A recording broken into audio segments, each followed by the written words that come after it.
Good morning, everybody. Welcome to the Governance Committee meeting. Sorry if I pressed the wrong button. They've given us a be quiet button on our little dashboard here as well, so I may press the wrong button occasionally, so please bear with me, but welcome everybody. Firstly, I would like to acknowledge the traditional owners of the land in which we gather and pay my respects to elders past, present and emerging. Welcome to the City Governance Committee meeting of today's date, the 1st of October, and I declare this meeting open at 10:16. I would like to advise attendees in this room that the meeting is being webcast and audio recording. We're going to go on to item number 3, which is the attendance and leave of absence. I believe we've just had a little bit of a change. We not only have Councillor Bradley with a leave of absence, which we looked at in infrastructure, but we've also added back onto it Councillor Heremiah for our record keeping side of things. So do I have a mover for our absence today?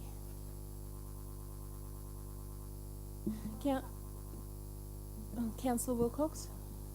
More of a question for this. If we've added Councillor Heremiah back onto this one, is there a reason why we didn't do it for infrastructure this morning? Councillor Wilcox, good question. I've just been advised that we need to add Councillor Heremiah onto the leaves of absence for this meeting, so we've got to put him forward. Councillor Heremiah is away for the state elections and Councillor Bradley is away on medical leave. Yep. Through the chair, it's a good question, Councillor Wilcox. So what's happened between the first standing committee meeting and this meeting is there was a discussion in relation to the advice received from Councillor Heremiah with regard to his leave of absence. He has sent an email to the CEO, which the CEO has interpreted as a request that a leave of absence be considered during the standing committee.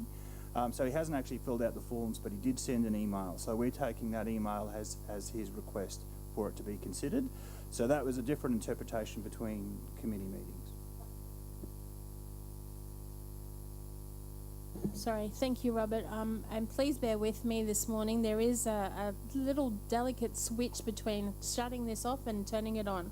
So I hope that's answered your question. So do I have a mover for the leaves of absence? Councillor Wilcox has moved it. Councillor Hall has seconded. All those in favour, please raise your hands. That has been carried unanimously. Thank you very much, councillors. We'll move on to item 4, which is the confirmation of previous committee meeting minutes. There is now a motion on the screen that the minutes of the City Governance Committee meeting held on the 3rd of September 2024 be confirmed. Do I have a mover for those minutes, please? Councillor Jackson has moved. Councillor Wilcox has seconded. Councillors, does anybody want to speak to the motion? No. All those in favour, please raise your hands for the minutes. That has been carried unanimously. Thank you so much. We move on to declarations of conflicts of interest. There's a couple on today's agenda, so please bear with me to get through these. I do note that Councillor Jackson has one in our reports as a conflict of interest relating to a community benefit application in regards to Logan Connect Incorporated. However, this application has since been withdrawn. Therefore, Councillor Jackson has no longer a prescribed conflict of interest. That's that one done. And then also noting that I, myself, Councillor Murphy, have a community benefit application number 504. I have a declarable conflict of interest. This is for the Queensland First Families Community of Australia are seeking funding for an upcoming exhibition. The funding that they are asking for is actually going to a company of a family member of mine, Aidan Corbally. He is a related party. He is my cousin. He is the owner of Corbally Hire. Corbally Hire will be receiving payment from this application for this fund. It's not on the agenda today, however, I'm declaring my conflict of interest in future reports. So thank you for that. Okay, let's move on to our reports today. We have quite a few. No. To add to this, I do have another conflict of interest that is coming, but it wasn't in today's report, but they've brought it forward. So there's a CBF application for the Beenleigh Yatala Chamber of Commerce Junior for funding. I declare that I have a conflict of interest with the board members, with Heather Christensen and Kerry Savrin. They are both personal friends, and that again has not been put into our reports, but I declare those conflicts of interest today. Thank you. Okay, moving along to our reports, we have a lot on our agenda today, and thank you to the Infrastructure Chair for getting through his meeting so quickly. I'm predicting hopefully we'll get this done by about 12:15.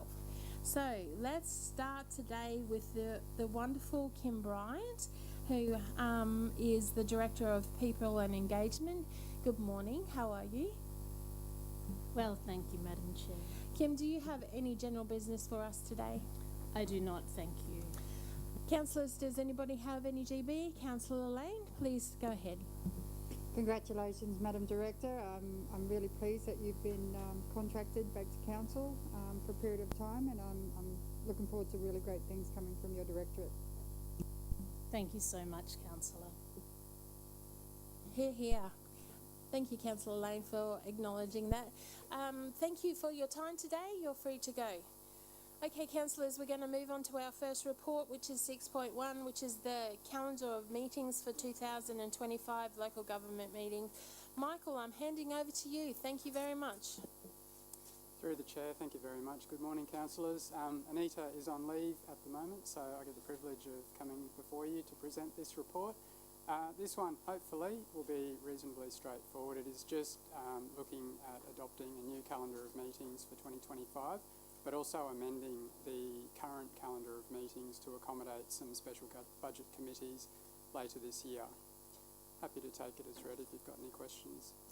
Thank you, Michael. Just noting for councillors that there's been an extra meeting added on the 5th of December for this year for a special budget committee. Does any councillors have any questions? Thank you, Madam Chair, through you.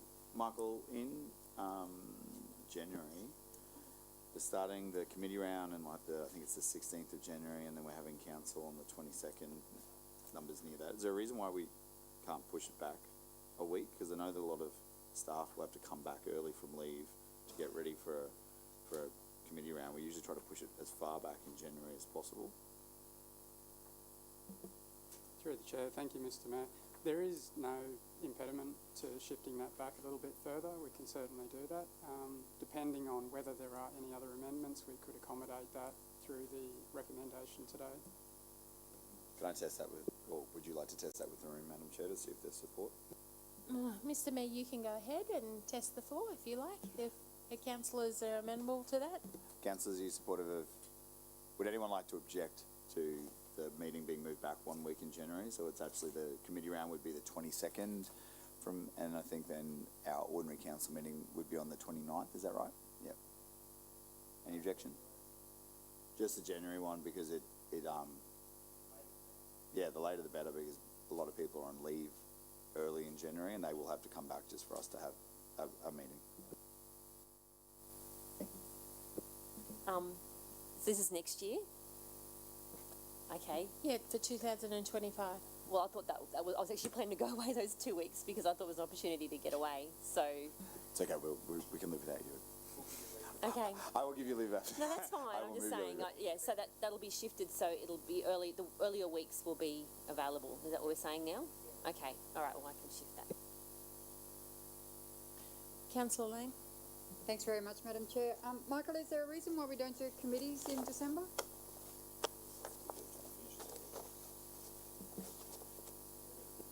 Through you, Chair. Councillor Lane, it's largely just due to accommodating leave. The mandatory requirement is just for the monthly ordinary council meeting to occur. So what we try to do is get that as early in December as possible to avoid the risk of people being away. Thanks. Thank you, Councillor Lane. I believe that we shifted it earlier in the year to bring it up in the December as well. So I believe the corporate meetings team are just trying to do an amendment to the recommendation so we can accommodate what Mr. Mayor has asked for.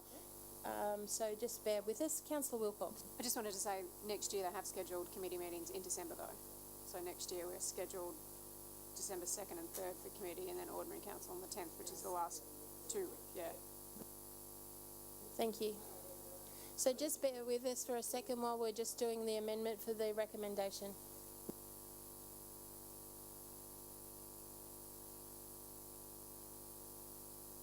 Can I just Yes, Councillor Wilcox? I just wanted to make a point. Like for the past couple of years, we have tried to avoid school holidays for the staff because so many staff are away. But next year, April and July both fall within school holidays. The only one that don't is September. So just so that councillors are aware if they weren't aware, and for the poor staff, we will be here. No, it does. It does. So, councillors, we're not trying to do any amendments, we're just going through with it? Thank you, Councillor Wilcox.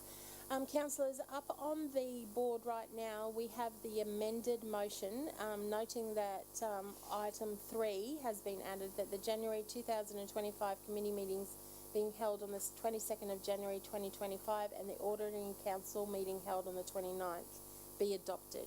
Are we happy with that? Excellent. Councillor Bannon, is that you moving the motion? Excellent. Do I have a seconder? Councillor St. Ledger.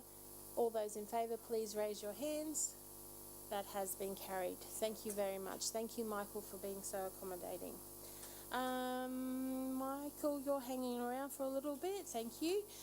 Councillors, we're moving on to item 6.2, the local government meeting procedures, October 2024. Robert, I believe you're speaking to this report. Thank you. I am, through the Chair. Good morning, councillors, and with the Chair's indulgence, I might ask the City Solicitor to join the discussion today, just to basically assist with any questions in relation to this report. So before you today is an extremely important report because the local government meeting procedures are pivotal to how the local government meetings operate here at Council. In relation to why the report's before you today, there's been numerous changes to the Queensland Local Government Act and the Local Government Regulation that has required changes to the state government's model meeting procedures.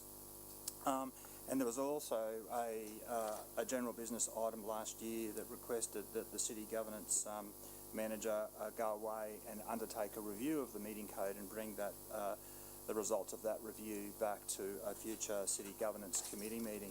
So what you have before you today, I suppose, is an iteration of the change to the meeting code, which was subject to some discussion and feedback from an informal local government meeting a few weeks ago.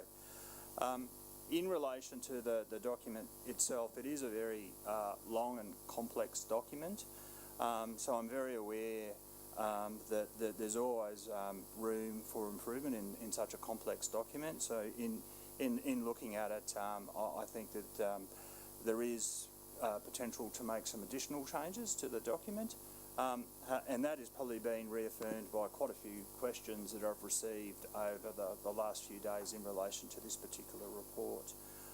When we did come to the informal local government meeting, there was a question in relation to the options. So there were a number of options posed, and the options are posed in the report in relation to the meeting code. Obviously, the first option is to keep the code as is, which really wasn't seen as an option because there was a divergence between our meeting code and the model meeting procedures, which we do need to comply with. The second option was a comprehensive review, which was a review of the current meeting code, which is the recommendation in the report today. The third option was to review the code and annex the model meeting procedures, so basically have the model meeting procedures attached to a meeting code.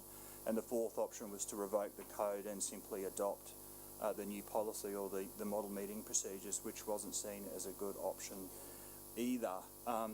The attempt at the moment is to try and have one document, one-stop shop, that articulates all of the requirements in relation to how local government meetings operate within the organisation. But I am conscious that it's a very long and complex document, and which covers a number of key areas, and I've received quite a few questions in relation to a number of the components of the meeting code.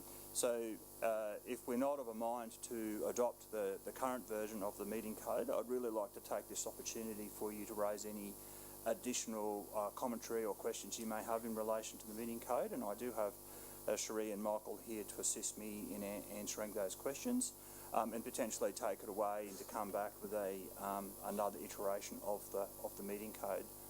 I might open it up to questions. Thank you, Robert. Robert, I have a few councillors that wish to speak, so I have Councillor Lane, then the Mayor, then Councillor Bannon. Go ahead. Thanks very much, Madam Chair. Through you, one of the first things upon looking at this report, I looked at all the red lines crisscrossing through just the index, and I thought, I wonder where they've gone to, and I went hunting for them. And as a person that's logical when it comes to looking at things and looking at where they've gone, I had no idea where it was referenced elsewhere in the document from reading the document. If I was online, I could have done a search, but that made it a bit more difficult to read. I was also distracted by the spelling errors, so if you ever want to slip something past me, put lots of spelling errors in it. I think that we need to do probably a little bit more work on this as a collective, and I'm hoping that the feedback today is positive in its outlook, but yeah, there's a few things that had me concerned, particularly about the ability of, or the referencing of the Mayor making determinations on specific things relating to conduct issues, and well, I think that's in a different report, but anyway, you know what I mean, like they're all sort of melding together, and this is just a bit confusing for me, so. Thank you, Councillor Lane. We'll take that on. Next time, can I get you to just put that up for me so we can hear your beautiful voice? Thank you. Thank you, Madam Chair, through you, and thank you, Robert, for your explanation. I sent through quite a few questions over yesterday, I think it was, and sorry that they were at short notice, and normally I would have a chance to circulate those to councillors, but I thought I would just raise them here today instead. Probably the biggest piece of feedback I've got is that it looks like general business has been removed from the meeting code and replaced with something called urgent business. I understand what the staff were trying to achieve, because essentially through ordinary council now, general business has to be notified, or it's taken as a notified motion, and councillors provided feedback that they'd like notified motions to be available during committee as well. For motions, not for general business comments, but in the new meeting code there's no general business comments at all. It's been completely removed, which I don't think was the intention of councillors. Probably my biggest piece of feedback was bring back GB. And then with the urgent motion, I just don't know, because the urgent business still has all the same restrictions as general business, which for people playing at home, general business generally calls for another report if it's a motion. So I can't imagine what's so urgent that it couldn't wait a month. If it's going to call for a report that's going to be another 2 or 3 months before it comes back anyway. I don't understand what could happen in general business that's so urgent. Repealing a motion happens separately. If there is an urgent report, it either comes to a special council meeting or to a late report from the organisation. So I don't see why we need urgent business. And it just adds another layer of complexity, even from a point of view where for some reason there was some critical general business motion. There is now the ability in there, which I can't remember if it was there before, Cherie, to suspend standing orders essentially. So the chair can move to suspend standing orders, which means none of the meeting code applies except for the model meeting procedures, which means you could then say, I'm going to accept this general business item, even though the meeting code says that you must provide at least 48 hours notice or something to that effect. So I feel like urgent business is not necessary. There's also some little bits and pieces in there that says we're required to appoint a deputy chair. You may not have interest in a deputy chair for every committee, especially special or advisory committees, so it would be good to have it as a may rather than a must. There's some stuff that I picked out that's in the model meeting procedures now, so we have to use those. What I would love to see across the document, and it'll take a bit of work, is the unification of language. So one of the challenges that we ran into with, and it's been a great example that was asked about today with Councillor Herrenmeyer providing a request for a leave of absence, is that in the current meeting code, we refer to ordinary council as the local government meeting, ordinary council meeting. It gets mixed up a bit. And then There's no definition of them either. The new one attempts to resolve that, but still has some language inconsistency that needs to be resolved. I've provided the detail where I've seen those, but it happens a lot. So a local government meeting, as far as I can tell in the new code, is essentially all meetings of the local government. So that's when you don't want to talk specifically about a committee or ordinary council or special council or post-election meeting. A local government meeting is all of those. And so you should really only talk about a committee meeting when you're exclusively referring to that in the meeting code, but sometimes it's not that consistent. So it just needs someone to go over and just double check that we're using local government meeting as a term for all meetings and a collective term, and ordinary council, special local government meeting or committee meeting for the specific instances. GB is done.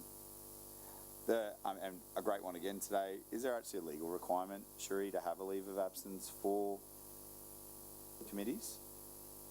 Through you, Madam Chair, no, there isn't for committees. It's just important for ordinary council because of a provision that triggers in the Act if you miss a certain number of ordinary council meetings without leave.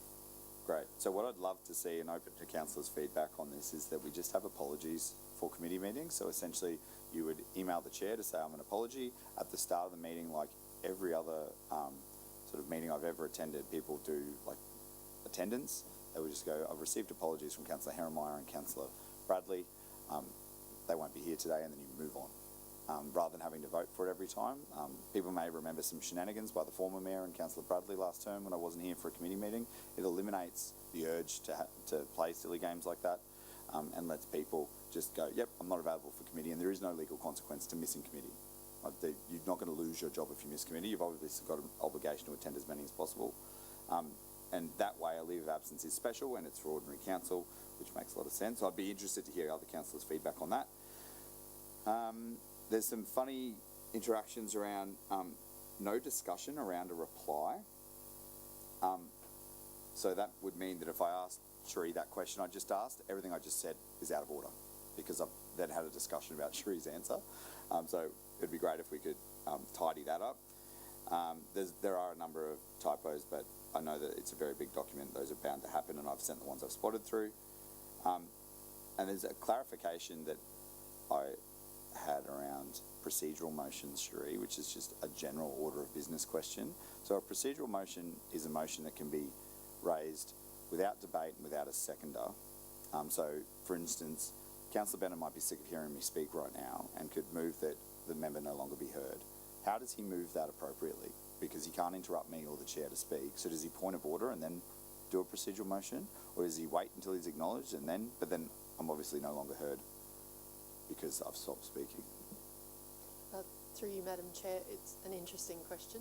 A point of order can be used if proper process isn't being followed, but not to, as you're suggesting, to raise that a different process be followed. So currently under the meeting code, you would need, Councillor Bennett would need to wait for you to stop talking or put up his hand and hope that the chair might interrupt you and take a question from Councillor Bennett.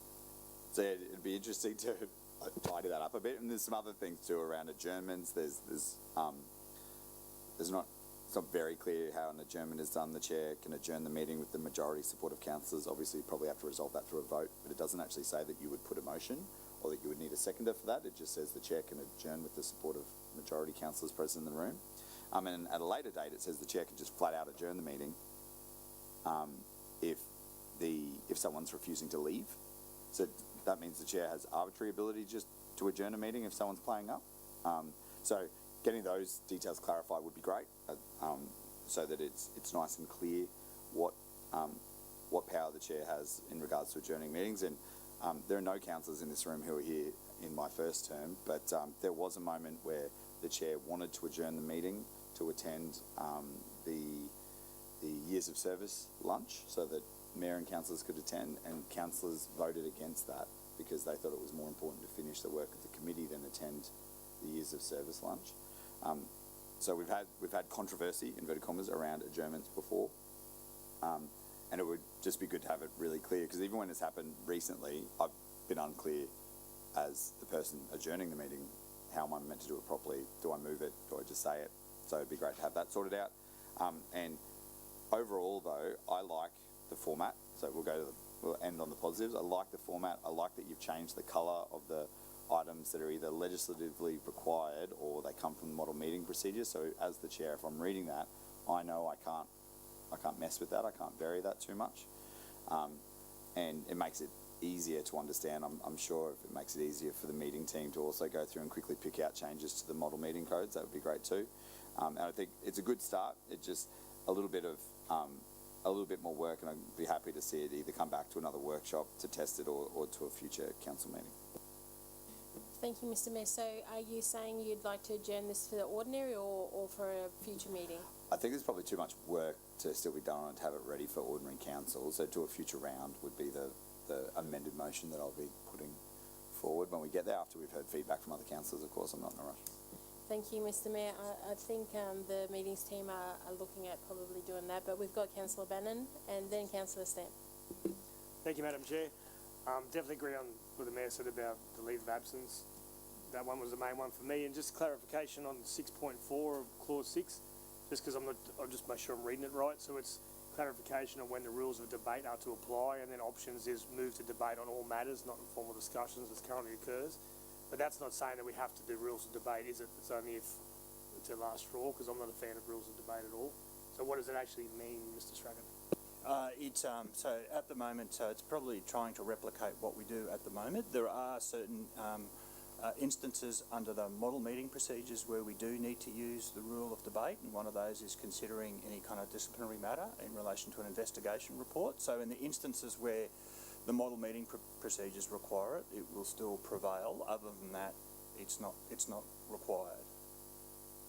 Thank you, Councillor Bannon. Mr. Mayor, did you rebut Councillor Bannon, or you want another chop at it later? Thank you. So Councillor Stamp and then Councillor Wilcox. Thank you, Madam Chair. Just a couple of things. Regarding the motion side, I guess when I talked about committees and wanting to have the option of a notified motion, the way I thought a notified motion was that to try and prevent someone bringing up a motion which they hadn't just suddenly say, I'd like to put up a motion during general business. So I was kind of hoping that this would basically, if they come up with an idea of, say, 24 hours before, rather than just having that and then all the confusion around that it would allow for that to say, look, next time I'm going to bring up this motion. Is that what this is enabling? Because it seemed like a lot more complicated. I feel like somehow I maybe made it more complicated, and that wasn't the plan. No, that's what happens when we put these documents together. Sometimes they can seem more complicated. Yeah. Really, that was the that is the endeavour, to try and use the notified motions to where a councillor has a particular idea for a motion that will be put forward at a local government meeting, is to notify the organisation CEO of that proposed motion. So then the organisation can do a little bit of work to inform the decision that's ultimately made in relation to the motion that's put forward. A lot of the time a motion comes up and the officers don't have necessarily the ability to contribute to the decision that's made in relation to that motion. This is an endeavour to try and do a little bit of pre-work before it's actually considered by council for a decision. Can it be brought up closer to the committee? Because I know it was 8 days was noted in there. I understand that, so that can obviously get into the report, but is there an opportunity to bring it up closer to the meeting, or is that a problem? No, look, 8 days is just the number of days we put in, just in terms of giving officers the opportunity to try and do a little bit of pre-work. Sure. But absolutely, take your point, 8 days out is a fair period of time, so that can be brought closer to the relevant local government meeting. Okay. And the other quick thing was, I know there's a bit of discussion about advisory committees in there, and obviously there's the Road Safety Advisory Committee that I chair. There's no changes to how the format of that. No, it was just mentioned in there. I just want to make sure that I had missed any changes that were making that more formal or creating any other concerns in that space. No changes in here that would make a change, other than if you all decided to make a change. That's fine. All right, thank you. Thank you, Councillor Stamp. Councillor Wilcox. Thank you. I won't touch on the notified motions because Councillor Stamp and Mayor Raven have already touched on those. I did have concerns about that as well, especially eight days lead in and stuff like that, and removal. I was like, is this GB or what is it? So I won't touch on those. But question, so on page 189, I'll just get you to go to that page. This has confused me just a little bit. And I'll cross between 188 and 189. So it's in the establishing of committees, and I find it clearer to look at these two pages. So when you're looking at 3.1, on page 188. It's got the local government may by resolution appoint from its councillors standing committees or special committees in accordance with the procedure. But then when you read 4.2, and chairperson for committee meetings, the local government may appoint the chairperson for a committee. Is that meant to be the local government may by resolution or appoint from its councillors the chairperson? I've found this thoroughly confusing because some of them says appoint from councillors, some of it's saying the local government may appoint. So in relation to a committee, in some jurisdictions, not all committees have all councillors. So it would be by resolution. So appoint a chairperson from the members of that particular committee. Obviously, in Logan, all councillors, the mayor and councillors are all members of all standing committees. Yeah. So I think there's quite a few things that do need to be a little bit more clarified. Absence from a meeting where practical, seek approval, but record of attendance. It is not relevant whether approval has been gained. I can't even remember where that is. I've got page 18, 19, but I just went looking for it and I can't find it. That one I found quite confusing. When you're online and you're on an audio-visual link, do you need to keep one of them up? And then do we need to Teams into these guys when we're dropping off, or do we just keep one up? Do we let them know when we're off both? That wasn't clear when I was reading it. Congratulations needs the approval of the mayor. I don't think we've ever done that, so I was like, and I know you don't like me doing all my birthday ones. Is that legit? Do we need to actually get every congratulation sent through to the mayor first?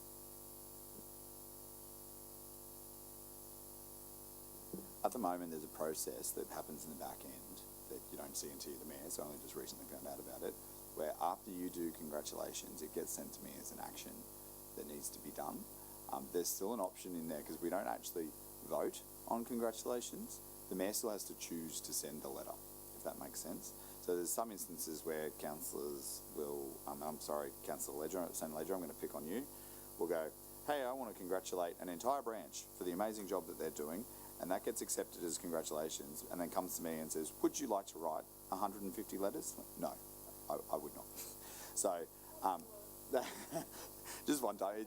So, just the one. So it still comes to an option of the mayor. So in theory, it's still with the approval of the mayor because I direct my office to write the letter, but I never say no to them unless it's something internal like that or it's unusual or I didn't feel like it was a formal congratulations. Okay, because there's been a couple where the girls have emailed me going, hey, can you send us through? And I'm like, no, that one was just for that. I actually don't need a legit letter sent as congratulations. It was just to formally get up and say thank you. Sorry. Council reports. There was something on page 25, and I think it was to do with notified motions that it just, both of them didn't make sense with that 8 days out and that sort of thing. And then general, page 68, inform a meeting of a personal interest in respect of a matter. Can I get a definition, this may be from Anita, of a personal interest? Now, when you're reading it, is a personal interest, are we trying to canvass in a meeting whether or not we have something to discuss that goes to a conflict of interest? Because I couldn't find a definition of what a personal interest was, and then it suddenly flips to conflict of interest. So I was a bit like, ooh, this is a bit grey. Through you, Madam Chair, that provision is a new provision that the state have included in the model meeting procedures, and it's to allow councillors really to ventilate whether or not an interest that they have may in fact be a conflict of interest. So it's something the mayor did recently, I think at the last committee round, where he said this is the issue. I don't think that it constitutes a declarable or prescribed conflict of interest, but gives the other councillors an opportunity to have a think about the issue. And unfortunately, there is no definition of personal interest in the legislation, and that's done intentionally because it's meant to really be able to capture anything, so it's not defined. Thank you. That's all the notes that I had written down. I've got more in here, but it's really too messy because it's such a huge document that I would welcome it going to a workshop. I know we had a discussion about it, but I don't think it was in depth enough for us all to actually workshop how we would like to see changes and that sort of thing done to it. So thanks. Thank you, Councillor Wilcox. councillors, if you do have changes or links that aren't quite working properly, etc., please email Robert, Michael, and Anita with those changes. Today, I dare say that we'll be doing a deferral to a future governance meeting today, but please give your feedback to the team so they can make those changes. Mr. Mayor, I'm going to give you the final chop, and then we'll wind this one up. Thank you very much, and I agree that personal interests are a bit confusing because they're brand new, but they're a really effective tool to go, hey, this is me making you aware of I have something that could be, and then you go, actually, I suspect that is a that is a conflict of interest, Mr. Mayor, so I'm going to ask that you test that, right? So it's a good mechanism. It's just a clunky way of introducing it, in my opinion. The extra thing I wanted to raise was Merrill minutes. There's nothing from Merrill minute in here. We haven't used them in Logan before, and they don't exist in this iteration of the meeting code. I do believe they existed in historic versions of the meeting code, but maybe not, Robert. Other councils use these. Essentially, can be used either as a way for the mayor in ordinary council to speak to, it's almost like GB for the mayor, that happens at the start of the meeting. I know that's how Mayor Tate uses it a fair bit, but in Redlands and Ipswich, Gold Coast and other councils, comparable councils, a Merrill minute is like GB for the mayor, but doesn't have the restrictions that GB has. So essentially, if there's something urgent that does come up, you could come to me and go, hey, this is really important. It'd be great if we could fund an extra $30,000 to support this event, even though we've run out of events funding this year, and we need to do it this week because the event is in a fortnight's time. A Merrill minute could be used to put that through. It gets moved by the mayor, I believe, and then doesn't need a seconder, just gets voted on from that, like mayor discusses, explains, but you can have debate, I understand. Is that right, Sheree? Through you, Madam Chair, my experience of the Gold Coast is that there was debate after Merrill minutes, but certainly they didn't require a seconder. It was just included in the agenda as a standing item, and the matter was raised. Cool. So yeah, and I'm open to how you want to implement it based on what other councils do. It just seems like it's a useful tool to have in our sleeve, and gives us a little bit more flexibility to either introduce something as a policy initiative or as an idea that's come from the community or from councillors and can be put through a more efficient process than hey, I'm going to use GB to call for a report that I'll get in 3 months, when it might just be a really simple update or amendment. Thank you, Madam Chair. Thank you, Mr. Mayor. Today, councillors, if you have got any feedback, can you please email the team? Today we're going to put up a recommendation on the board that we actually defer this to a future City Governance Committee meeting for further consideration. Councillor Wilcox has moved the motion. Do I have a second? Mr. Mayor, all those in favour, please raise your hands. That has been carried unanimously. Thank you for your debate on that. It is a very tricky one, and obviously there's a lot of work that we still want to do on that one. We're moving on to report 6.3, review of the investigation policy, October 2024. Mr. Robert, I believe you're talking to this one. Thank you. Yes, so councillors, the purpose of this report is to present an amended version of councillors' conduct complaints investigation policy, otherwise known as the investigation policy. So it is a requirement under the legislation for council to have an investigation policy, and in its current form it was a policy that was put together by councillors to comply with the state legislation. Since that time, there has been a number of changes to state legislation that requires us to amend the investigation policy. What this report determines is that the state government's kind of standard investigation policy would be adopted by council. So as with the meeting code, there are options. We could prepare our own investigation policy, or we could run with the state-based investigation policy. What this report suggests is that we would run with the state government's investigation policy. So simply adopt their policy, which would ensure consistency with the state government requirements. There is the option to develop our own policy. That would obviously take a little bit more time to do. But what the suggestion is today is that we would simply adopt the state government's policy. Happy to take questions. Thank you, Robert. I just note that there is a PowerPoint presentation in the report. However, we're just going to take that as read today, just for the efficiency of time. I do have two councillors, Councillor Lane and then Mr Mayor. Councillor Lane, would you like to proceed? Thanks very much, Madam Chair, through you. Robert, we've had to date 3 investigations where council had to pay for the investigations. What was the average cost of those investigations on average? That's a really good question, Councillor Lane. Many, I'm just looking at Michael to see if he's got the answer. I know that some of them cost up to $18,000, so lots of money in terms of these investigations. Will the proposed changes put further cost onto the investigative process, or will it reduce it in your estimation? I would imagine that the actual changes or the proposed changes to the policy probably won't have a significant impact on the cost to Council of Investigations. Thank you. Thank you, Councillor Lane. Mr Mayor? Thank you, Madam Chair, through you. Robert, when was this investigation policy that we've got now, the current one? Was it 2019?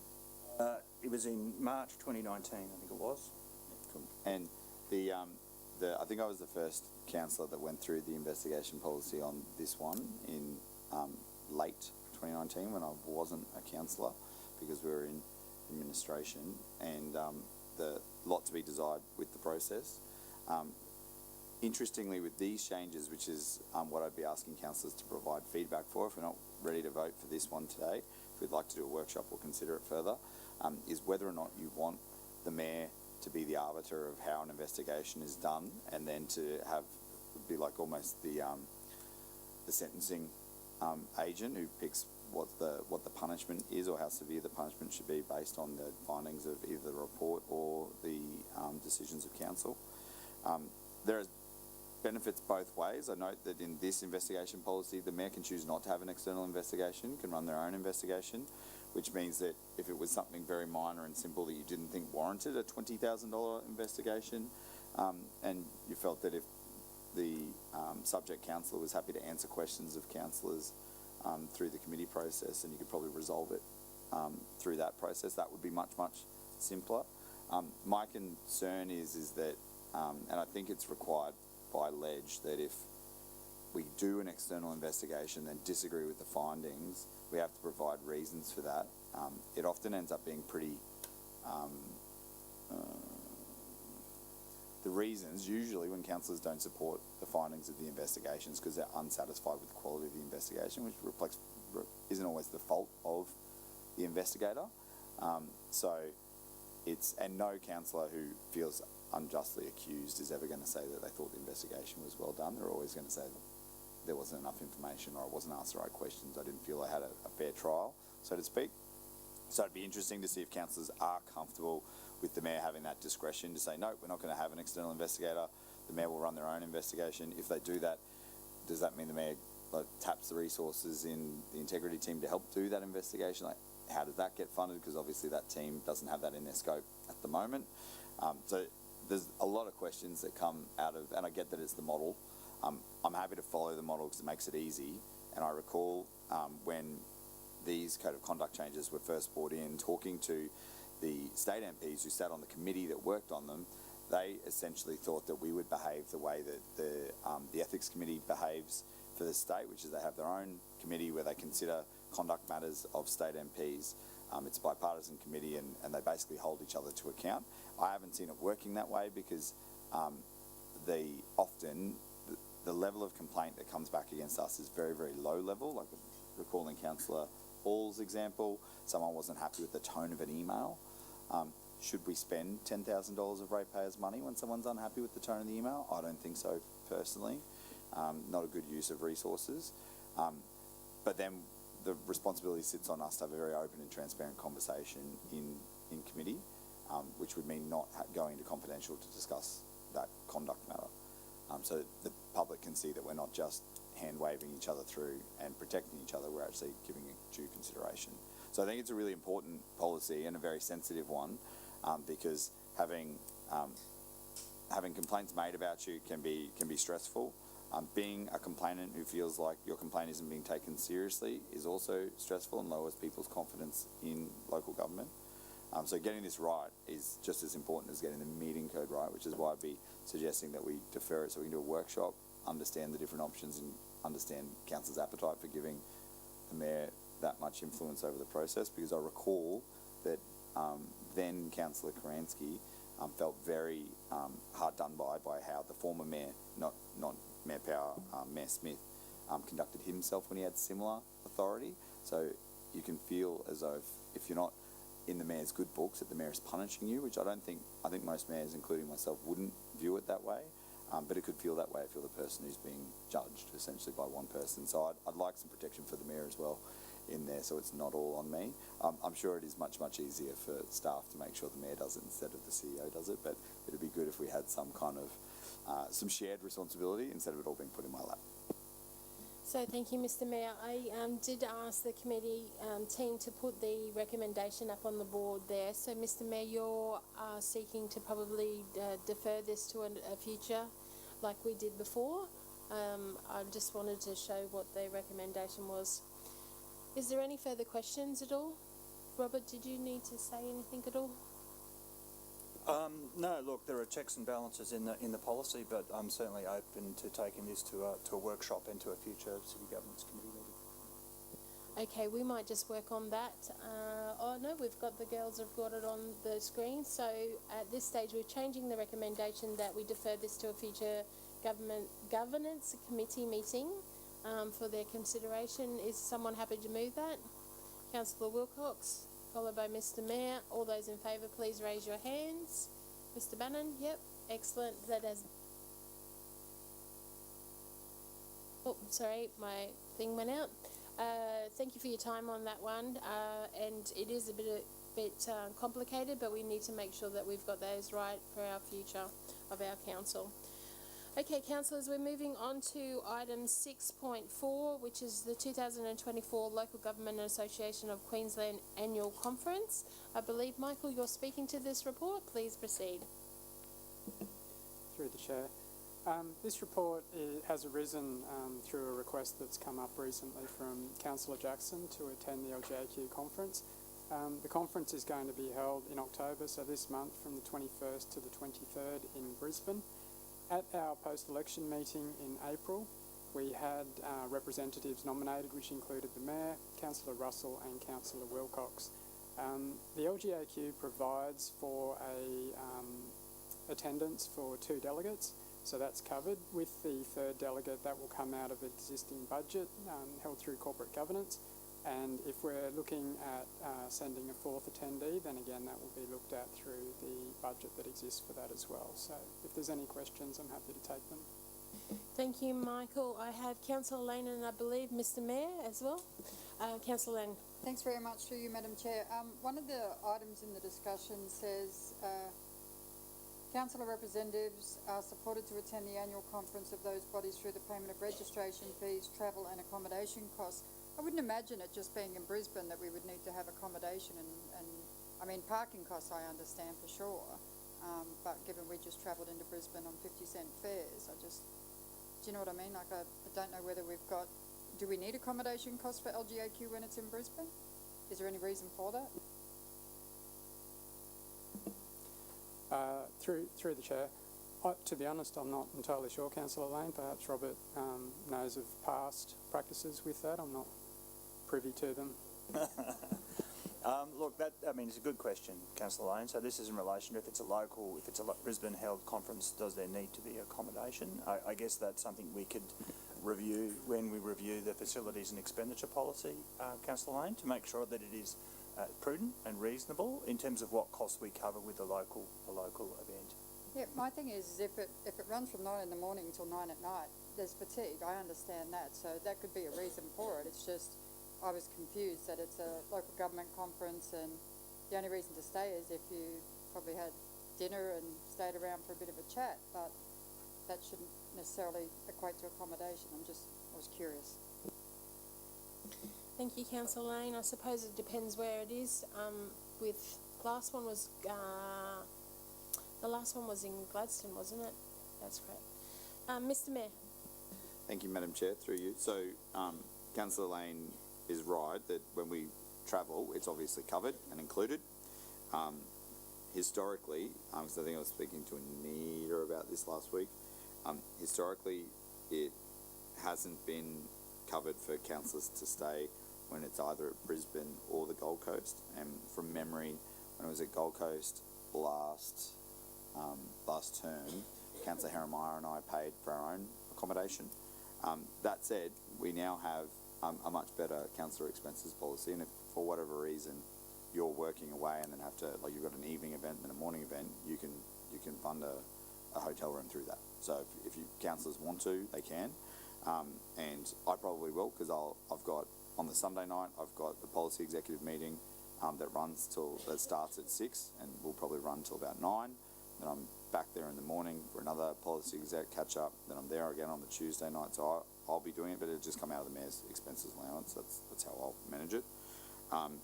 What I did want to say is that I'm very supportive of Councillor Jackson and other councillors who want to attend LGAQ to go, which costs way more than the accommodation, because it's local, so any costs incurred, accommodation or otherwise, are going to be much, much lower.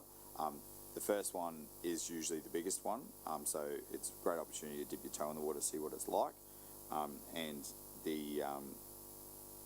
I think if other councillors want to attend as well, I'm very supportive of amending this recommendation slightly, so if people do come up in the between now and ordinary council put their name down, we could support them, because it's definitely a good use of ratepayers' money. The opportunity to hear what other councils are experiencing, to understand the similarities that we have, but also the stark differences between what we manage and what coastal councils, regional councils and Indigenous councils experience. Like being able to spend time with councillors from those areas and understanding their challenges, their pain points, gives you a lot of context. So pretty sure I offended a lot of councillors the first year I went, because I said, we work much harder than regional councillors, that's why you're only part-timers. They did not appreciate that comment. And they said, you might have more residents, but all of my residents are essentially related to me, so trust me, they know where to find me. But it was really good for me to hear that and ask why, and I feel I became a better, probably more humble councillor from talking to people and understanding their experiences and what they go through. They still believe they should be paid the same as us, which would be a pretty significant burden on their ratepayers, because they have a much smaller rate base. But I think it's a great opportunity. The breakout courses they do beforehand and everything else is very, very worth it. And then seeing the motions as well, what gets voted on, what gets supported, what doesn't, really important, because often we put forward things that when you've been to a couple of conferences, you realise just aren't going to cut the mustard. And if they do, but you also think of things that you would never have considered if you hadn't heard other councillors' motions. So it's definitely worth going. I'd encourage other councillors to put their names down if they're available. Thank you, Mr. Mayor. I've just had a quiet word to Robert on the side. If there is other councillors that want to go to this conference, we'll change the recommendation by ordinary council. We just need to know that you would like to go. So please make sure that you give us some notice if you do decide to do that. I've got Councillor Stamp, Councillor Wilcox, and then Councillor Hall. Councillor Stamp. Thank you, Madam Chair. Through you. Look, my only position here, I'm fully support of Councillor Jackson going and any other councillor going to this or any other conference, frankly. I mean, there's some fantastic conferences out there which I've been to and others go to. I went to the, waste and recycling one last year. That was fantastic. There's an urban development one next year I'd like to go to. I guess the only thing is that in terms of funding, currently any other conference we go to, whether we're meeting other councillors, talking to other councils, other industry, that has to be funded through our divisional fund, and because there's no other mechanism for it being funded. So I guess what I see here is, delegates are funded through governance, but I feel like personally that any other conferences where you're not an actual delegate, that should be funded through divisional funding, because there is no other funding source. And either we've got to have another funding source where all these conferences can come out of, because they're not necessarily divisional, or that for everybody it has to come out through divisional fund. So that was just my position today. Again, no issue with anybody going to any of these things. It's more a case of, I feel like if we start funding some things through governance and other things through divisional, it just doesn't necessarily make it fair. That's just my thoughts. Thank you, Councillor Stamp. I believe that this particular costing was allocated to the governance funding in this particular instance. but we can take that moving forward. Councillor Wilcox. Thank you. So what's changed? Because previously, in previous years, last term, if we were the extra going, it did come out of our divisional funds, so it didn't go through governance. So what's changed? And it showed up on the annual report that way. I believe this still shows up on the annual report regardless of where the funding has come, but I'll get Michael or Robert, if you could answer that question, please. Thank you. Through the chair.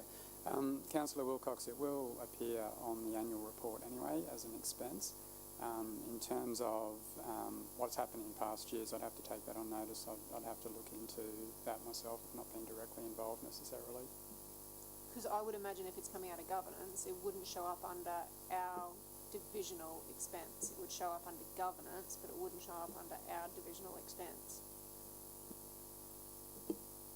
Sorry, through the chair, I think we'll do some research on that one, Councillor Wilcox. I do take Councillor Stemp's point that consistency is important. So if I could take that one on notice and probably just provide some future advice around the funding and the disclosure of that, depending on where it's funded from. Because I'd have to agree with Councillor Stemp. It's very messy if some comes out of governance and then some doesn't. And we've been encouraging people, and I know I've been encouraging people to attend in Brisbane, but to tell us earlier rather than later, because this conference is this month, and we've now bypassed the early bird registration fee by quite some amount. And to register this late is going to be, I don't even know if it is $18.50. It might even be more now. That might be the early bird fee. So it is. Like I've been going, if you want to go, let us know for, 2 rounds, I think, and it still hasn't come up, and now it's suddenly come back up. I think, as the Mayor stated, everyone should be going because it's in Brisbane, but in saying that, as delegates, Councillor Russell, the Mayor and myself, I know I have to be there from like 8 a.m. till like 9 or 10 o'clock for each day that I'm there, so the travel and the accommodation for us is important.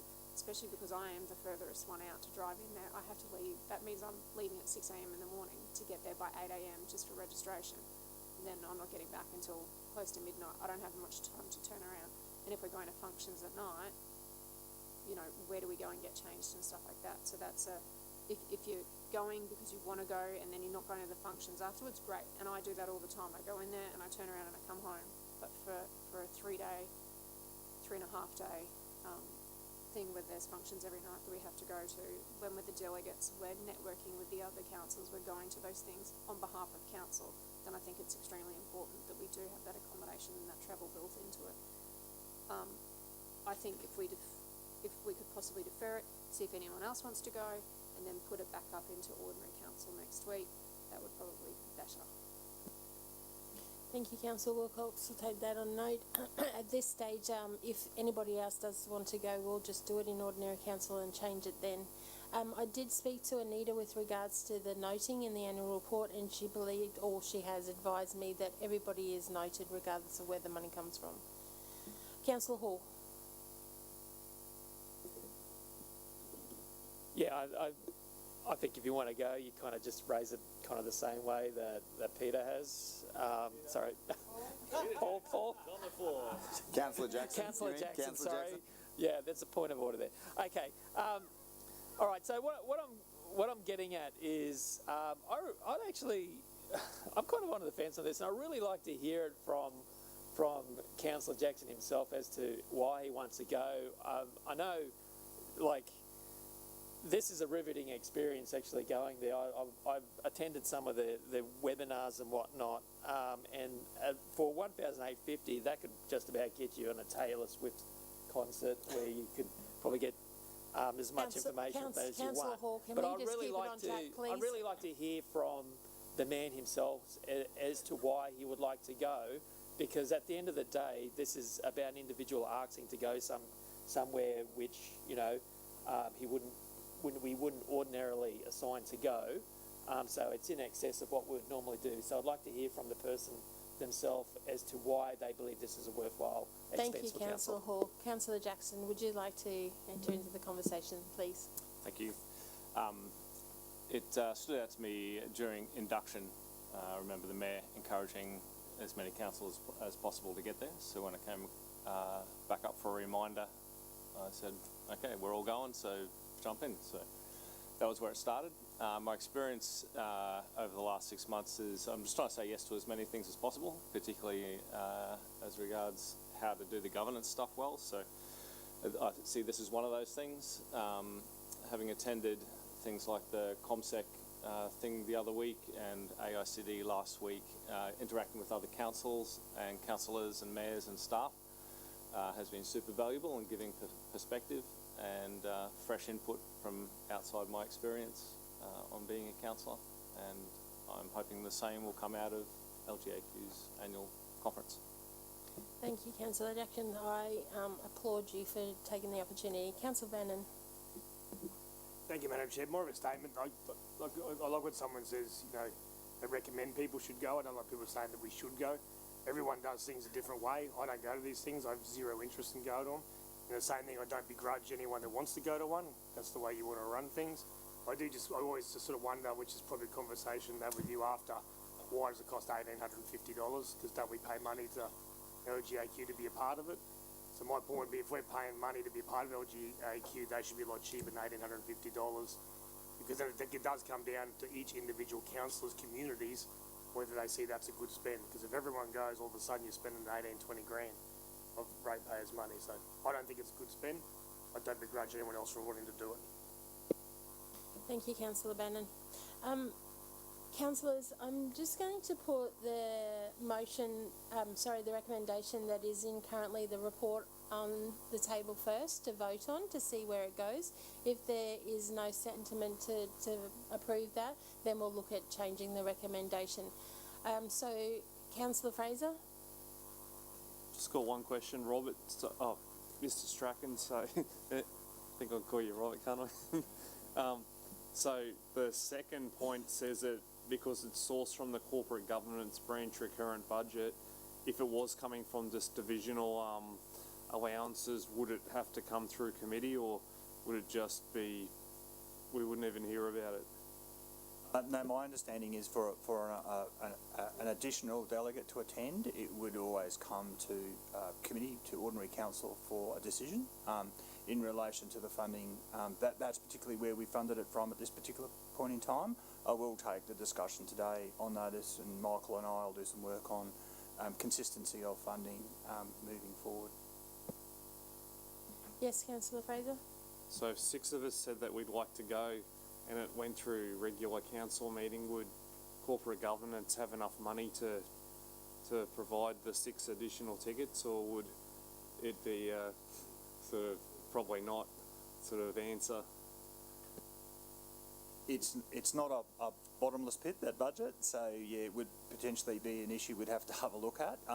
My initial thinking is that consistency is key, and Councillor Stemp's point's well made that potentially tilt with our allowances.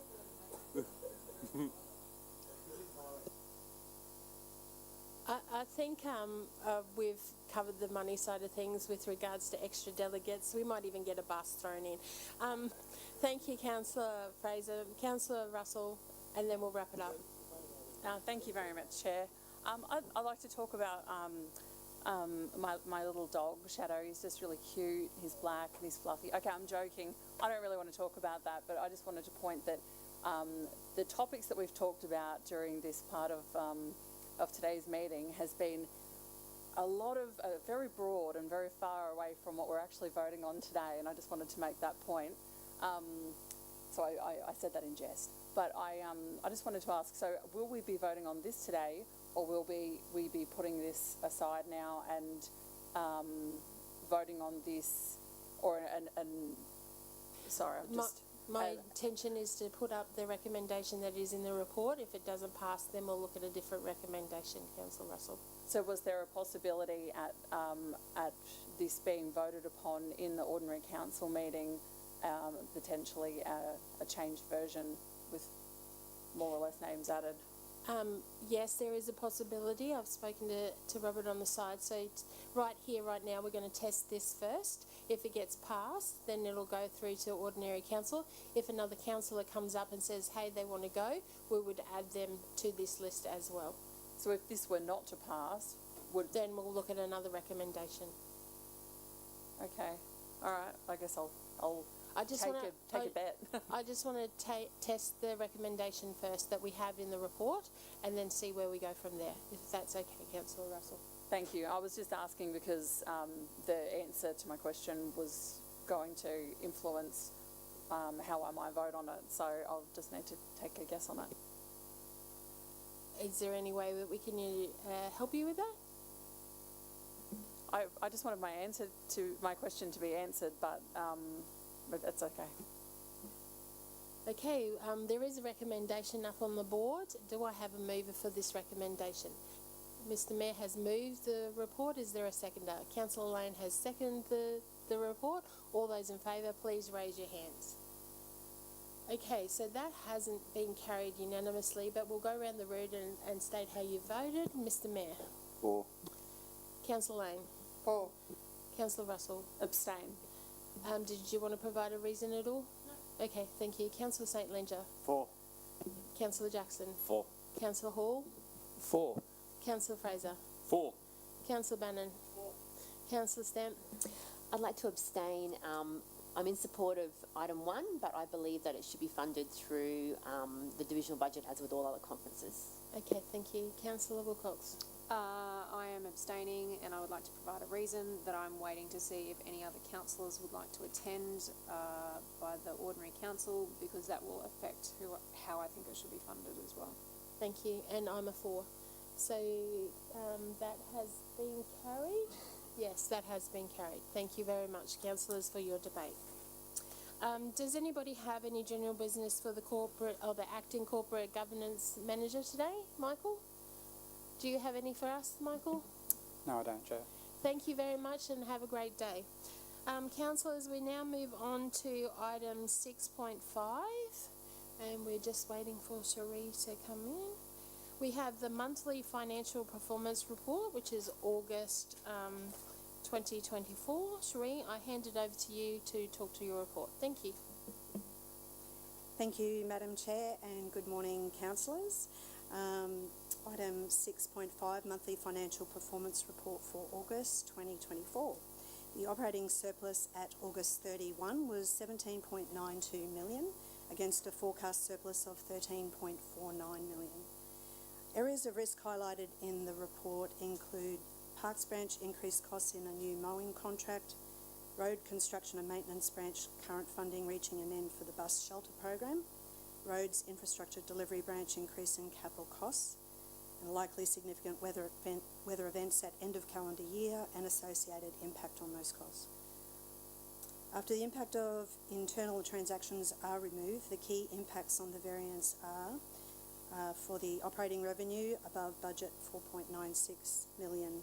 This is timing issues of licence renewals for food businesses, Logan Water private works projects higher than anticipated, development assessment application fees higher than budgeted, and animal registration fees trending above budget. The operating expenditure above budget 524,000. This is bulk water charges trending above budget, employee costs trending below, and additional infrastructure depreciation within Logan Water.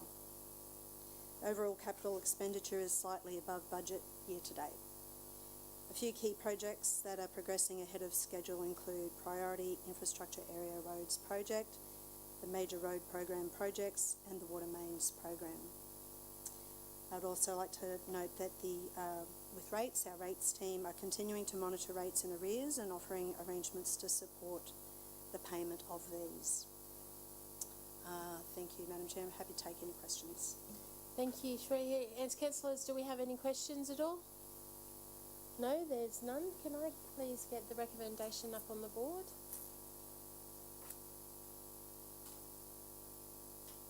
Councillors, is there a mover for the report? Mr. Mayor has moved the report. Councillor Bannon has seconded. All those in favour, please raise your hands.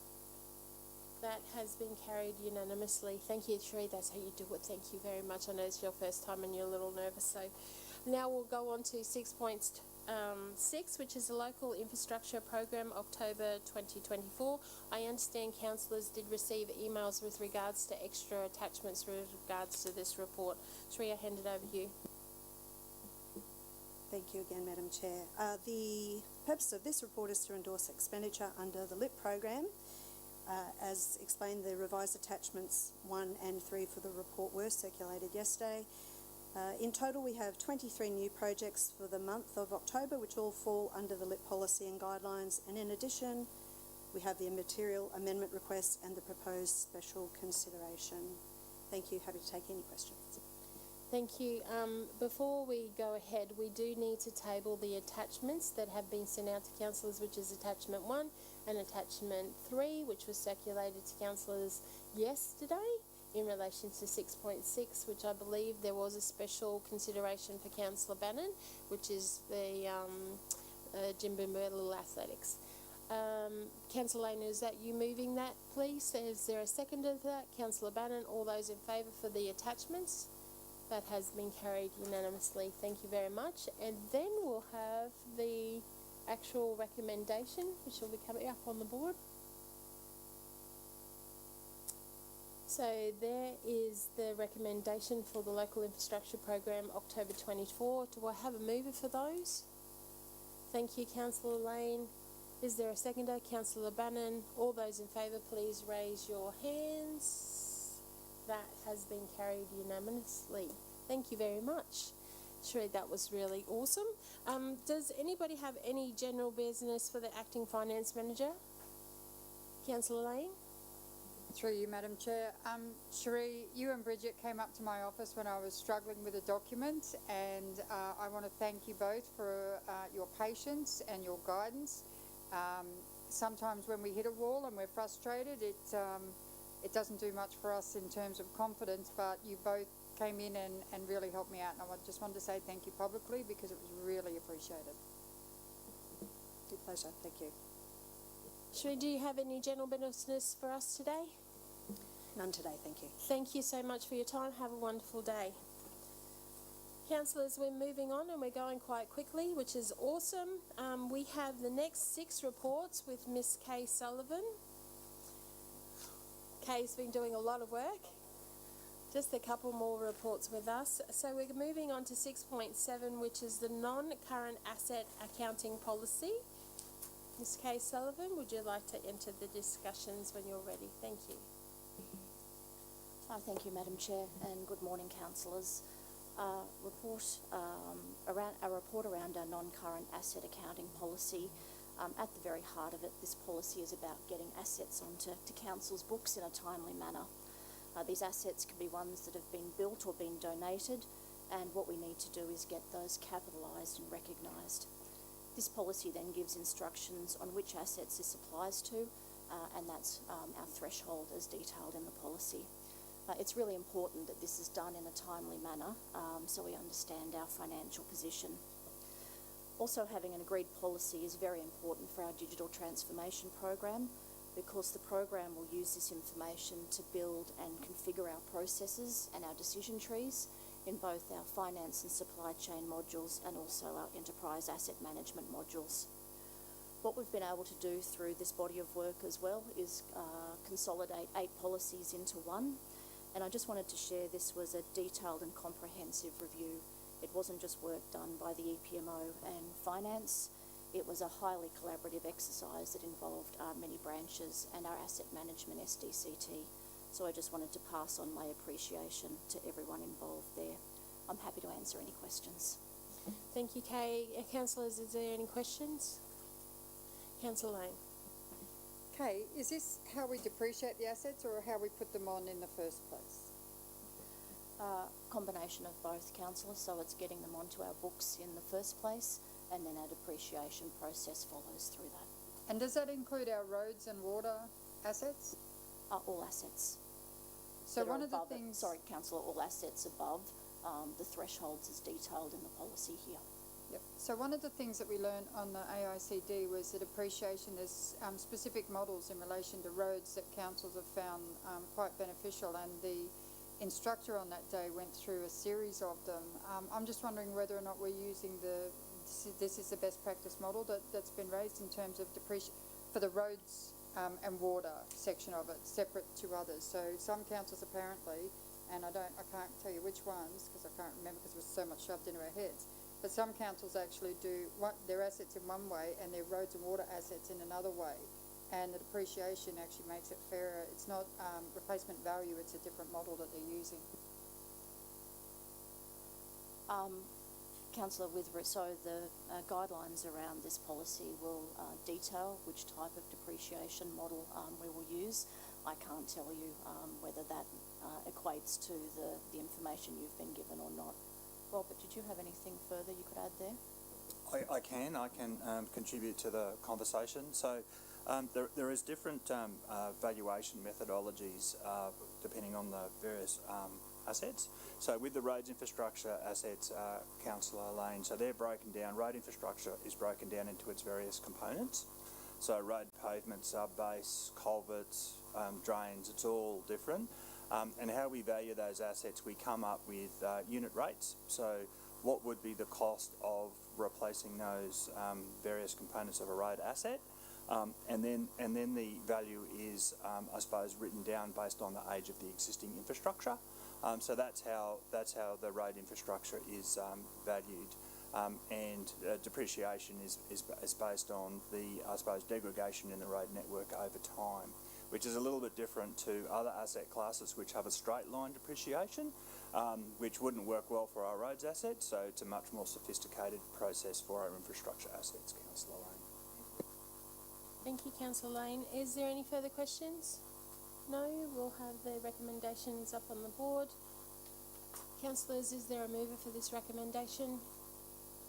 Councillor Bannon has moved the recommendation. Is there a seconder? Councillor Jackson. All those in favour, please raise your hands. That has been carried unanimously. Thank you so much. We move quickly on to 6.8, which is the Strategic Asset Management Plan for 2024. Kay, do you want to enter the discussion? Again, thank you, Madam Chair. We have a very brief presentation that I'll just take you through to help give some greater context around our Strategic Asset Management Plan. So our Strategic Asset Management Plan isn't a nice-to-have document under legislation. It's a must-have document, and it's part of a suite of documents that help us make the best decisions we can around our organisation. It ties into our corporate plan, our annual budgeting and our operational plan as well. As I said before, it's part of a legislative requirement, and the plan typically has a 10-year time frame. What we're looking to do is provide strategies to ensure the sustainable management of our assets and make sure that our budgeting is fit for purpose based on good information. What we've been able to do, similar to the previous policy, is amalgamate a couple of existing plans into one. And the great value of this document is for the first time we have really good consolidated information that includes a strategy, our levels of service, predictions for future demand, life cycle management, risk management, a financial summary, and also an improvement and monitoring plan. And what we did was use an industry framework that highlighted each of those areas and really showed us where we were performing well and where we had potential gaps or opportunities in our information and the way that we managed our assets. Based on the information that has been shared in our Strategic Asset Management Plan, or from an abbreviation perspective, you might hear it referred to as the SAMP as well, is we have some challenges maintaining our current levels of service over the next 10 years based on the current information that we have. This has implications from a funding perspective as well, and from a maturity perspective, we have a work to do in our improvement plan about increasing our asset management maturity above a core level. So the next steps, the plan is, or the strategic asset management plan is just the first step. As you can see there, we will be implementing the asset maturity improvement plan, and this ties into some of the recommendations that we've received from the QAO as well. We'll be using the asset management SDCT to again increase maturity across the organisation and look at options around how we can better utilise and value the assets that we have without necessarily an over-reliance on new assets as well. Included in the SAMP, which is really important, just to finish, and why it's at the front of the document as well, is the guiding principles that have been endorsed through ELT before making their way here. And that very much talks as well to looking at better utilising and valuing the assets we have from a renewals perspective, as opposed to potentially building new assets there as well. I'm happy to answer any questions.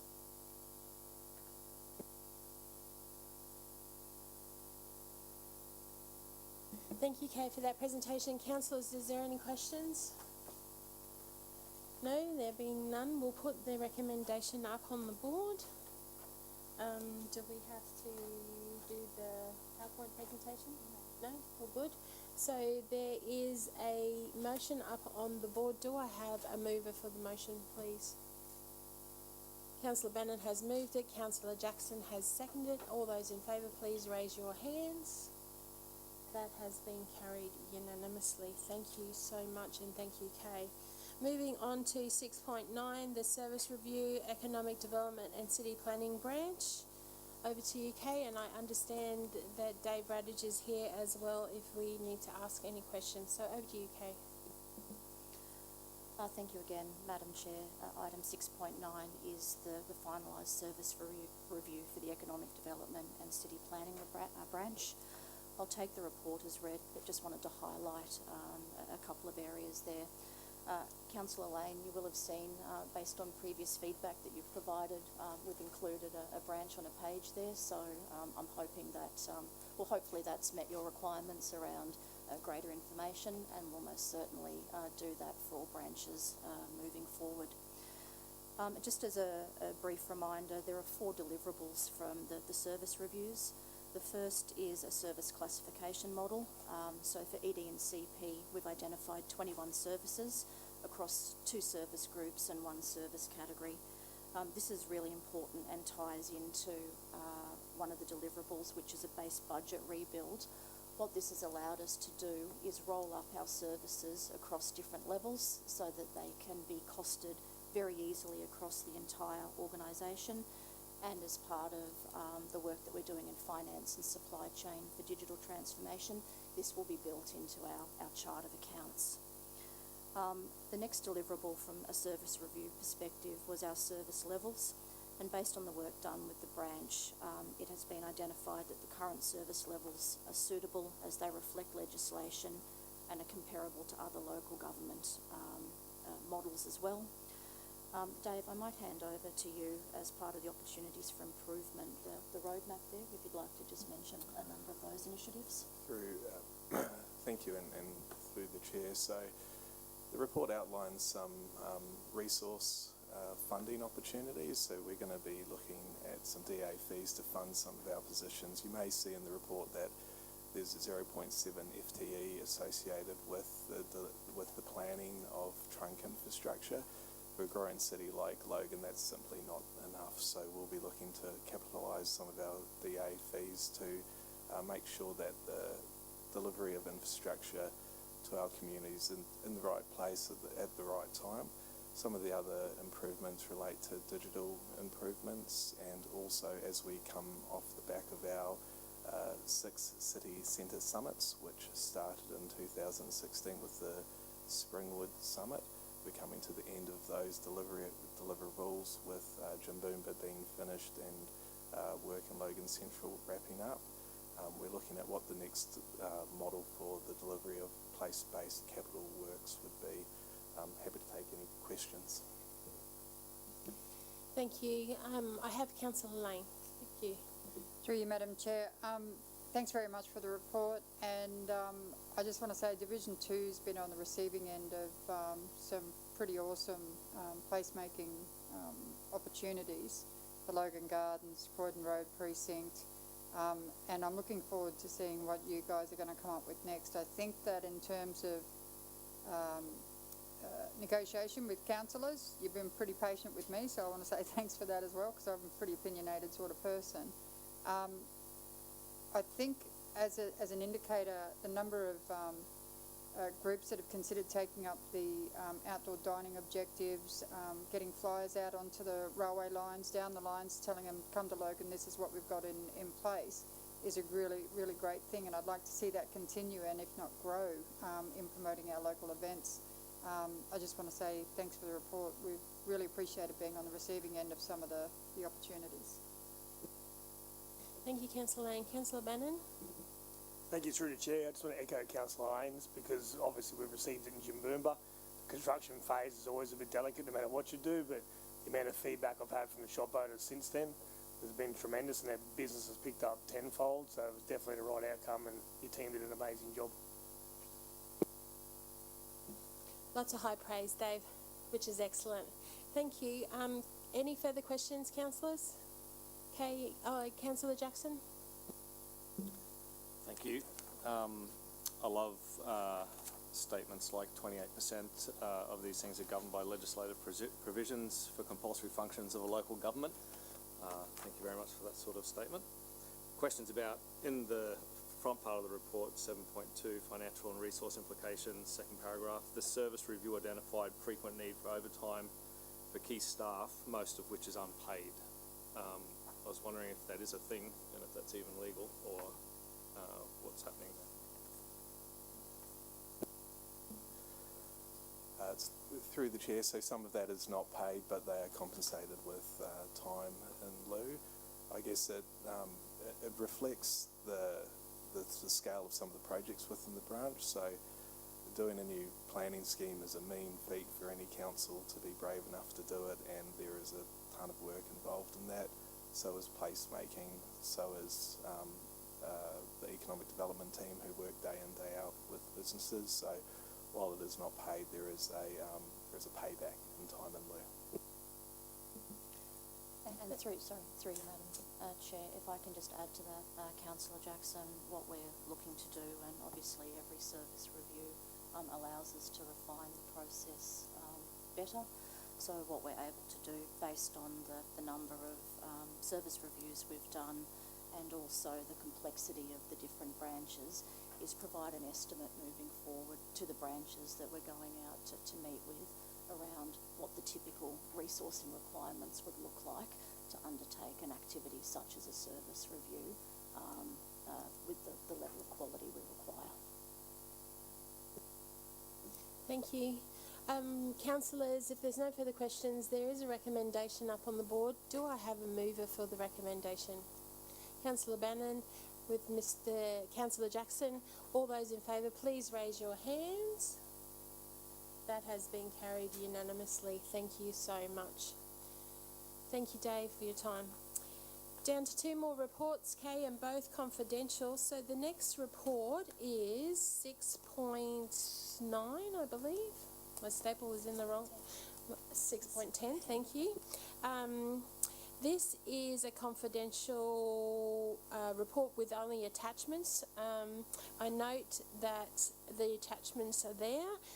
Do any councillors wish to move into a closed session? No, there being none. Kay, I'm going to hand it back to you. Thank you. Thank you, Madam Chair. So item 610 is our quarterly digital transformation program update. I'll take the report as read and just highlight a couple of points as we go along. Obviously we report a quarter in arrears, so key achievements for quarter 4. Very pleased to share with you that the One Council base build, the configuration is moving well there. So that's building a number of our individual modules with information that we've gathered across the organisation. So that is progressing really well for our foundational modules, which are finance and supply chain, HRP, which is human resources and payroll, and our enterprise asset management solution as well. We've put in place what I think is a sound change management process as well. So on page 509, we talk to the grants management functionality. So that's been working with the businesses around an early adopter opportunity for council. Working through that change management process, it was identified that the existing grants functionality we had actually met our needs now and into the future as well. We've also started early, I will admit, but it's so incredibly important. Our learning and development plan, we have a learning and development organisation which will be with us the entire length of this program. So we've started a significant amount of work on developing that learning and development plan, and then also our organisational change has been a significant focus as well. What I've shared in the report, they're the key achievements. We do have some key challenges and findings as well. So there's at the moment 7 what I would call big rocks that we're making our way through, and as I've shared them there, that is our existing tech debt that we have across the organisation, systems integrations, corporate and program architecture, our value streams, data, GIS modernisation, and our enterprise content management.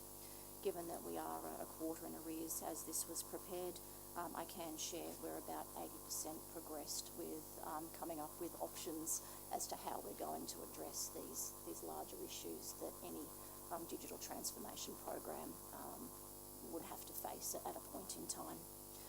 Again, looking ahead, just so you're aware, we are on our critical path for SIT, which is our systems integration testing, so that's incredibly exciting, and we're continuing to build the remaining components of our core modules ready for SIT, so then we can start testing those. I'm happy to answer any questions. Thank you, Kay, and thank you, Lee, for joining us as well. Councillor Stem. Thank you, Madam Chair. I was asked the same question. I guess just confirming that at this time we still expect the overall project to come in on budget. Councillor noting that this is a quarter in arrears at that point in time, yes. Councillors, is there any further questions? Councillor, there's a recommendation up on the board. Do I have a mover for the recommendation? Mr Mayor has moved it. Councillor Hall has seconded. All those in favour, please raise your hands. That has been carried unanimously. Thank you very much, and thank you, Lee, for joining us as well. Last one, Kay. So we're moving on to 6.11, which is a confidential report, which is the value for money request, strategic insurance review. I note that this is a confidential report. Do any councillors wish to take this into a confidential session? No? There being none, Kay, I hand it over to you. Councillors, I'm really pleased to be able to come to you today and share this report, because it's an indication of how well our Value for Money program is progressing. So as per the details of the report, we're requesting some funds be allocated out of the Value for Money strategic reserve to address some key challenges that we have in the organisation around our under and over potentially insurance of some of our assets. Can I share this also ties in with our found assets, and also back into DTP as well around our enterprise asset management solution, making sure we understand what assets we have on our books and that they are appropriately insured. We're asking for a sum of money out of the strategic reserve, and I'm happy to answer any questions. Thank you, Kay. Noting that we are not in a confidential session, councillors, is there any questions? No, there's being none. So we're just going to put the recommendation up on the board. Do I have a mover for this recommendation? Mr Mayor has moved the recommendation. Councillor Bannon has seconded. All those in favour, please raise your hands. That has been carried unanimously. Thank you so much for that. Does anybody have any general business for the Manager of Enterprise Portfolio Management Office at all? No? Do you have any for us, Kay? Nothing today, thank you. Thank you so much, and thank you for getting through your large 6 reports today so well. Thank you. That's a fine if anybody's going to... absolutely. Before we wrap up, does anybody have any general business for Robert Stratton today? No? Do you have any for us? That's excellent, and we're actually quicker than we thought today. So, councillors, that's the end of the reports. Go Go Lions, go Lions. I think Mr Mayor's pretty happy after the weekend, so congratulations to the Lions indeed. That concludes today's agenda for today. We don't have any general business for the Director. I now declare the Governance meeting dated the 1st of October concluded at 11:50 a.m. Thank you so much, councillors, for attending.